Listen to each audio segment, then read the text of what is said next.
విజయవాడ వరద బాధితులకు ఆహార పొట్లాలకు, వాటర్ బాటిళ్లకు, క్యాండిల్స్, అగ్గిపెట్టెలకు ఖర్చు వివరాలు నిన్న చంద్రబాబు నాయుడు గారు చెప్పడం జరిగింది.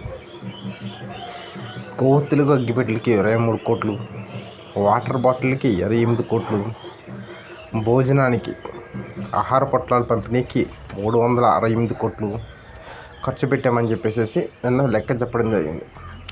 అయితే కరెక్ట్గా వారం రోజులు అక్కడ సహాయక చర్యలు జరిగాయి. మొదటి 2 రోజులు 20% కూడా అక్కడ ఎవ్వరికి ఏమీ అందలేదు. ఇది ఫ్యాక్ట్. నేను అక్కడ మా బంధువుల ద్వారా తెలుసుకున్న విషయం. 20% కూడా అక్కడ వరద బాధితులకి ఏ సహాయం అందలేదు 2 రోజులు, మొదటి 2 రోజులు.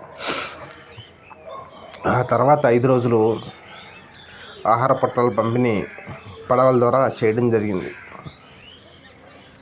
ఇక్కడ పులిహోర పొట్లాలు మాత్రమే ఎక్కువగా మనకు కనిపించాయి. పాడైపోయినవి గొట్టల కింద రోడ్డు పక్కన పడేయటం, కొంతమంది తీసుకెళ్ళి బొట్టులో ఇవ్వటం, ఇలాగా భోజనం చేసిన పార్సెళ్ళు మనం ఎక్కడా చూడలేదు. అయినా ఒక్క భోజనానికి 240 రూపాయలు అయిందని చెప్పేసి లెక్క చెప్తున్నారు. ఇలాగా 368 కోట్లు భోజనాలు ఖర్చు అయిందట. వాటర్ బాటిల్కే ఓన్లీ కేవలం వాటర్ బాటిల్ ఖర్చే 28 కోట్లు అయిందంట. కొవ్వొత్తులకి, అగ్గిపెట్టెలకి 23 కోట్లు. మరి ఇదంతా నిజమా? నిజంగా మీ అందరికీ విజయవాడ బాధితులకి, వరద బాధితులకి నిజంగా ఇవన్నీ అందాయా లేదా అనేది ఆ విజయవాడ ప్రజలు మాత్రమే తెలుసుకోవాల్సిన విషయం. నాకు తెలిసినంత వరకు అంత ఖర్చు అయ్యి ఉండదు అని నేను అనుకుంటున్నా. ఎందుకు అంటే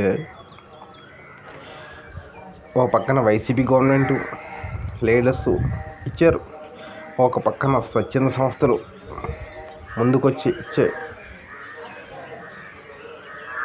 వాళ్ళు కాకుండా ప్రభుత్వం పెట్టిన ఖర్చు ఇదంతా నిజంగా బాధితులకు చేరిందా లేదా అనేది అక్కడ ఉన్న విజయవాడ ప్రజలు మాత్రమే తెలుసుకోవాల్సిన విషయం. Thank you.